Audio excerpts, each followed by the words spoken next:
দেখুন কিভাবে পরোটা বানিয়ে খেতে হয়। এরকম করে পরোটা বানিয়ে খেলে বারবার খেতে ইচ্ছা করবে। চলুন দেখে নেওয়া যাক কীরকম করে পরোটা বানাতে হয়। আসুন দেখে নেওয়া যাক। তার জন্য আপনারা প্রথমে একটা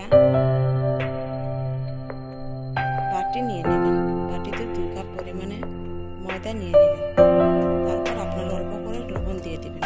তারপর চিনি দিয়ে দিবেন। এটা আপনারা স্বাদ মতো দিয়ে দিবেন। আপনারা যেরকম মিঠা খেতে চান এরকম দিয়ে দিবেন। তারপর আপনারা ভালোভাবে মিক্স করে নিয়ে নেবেন।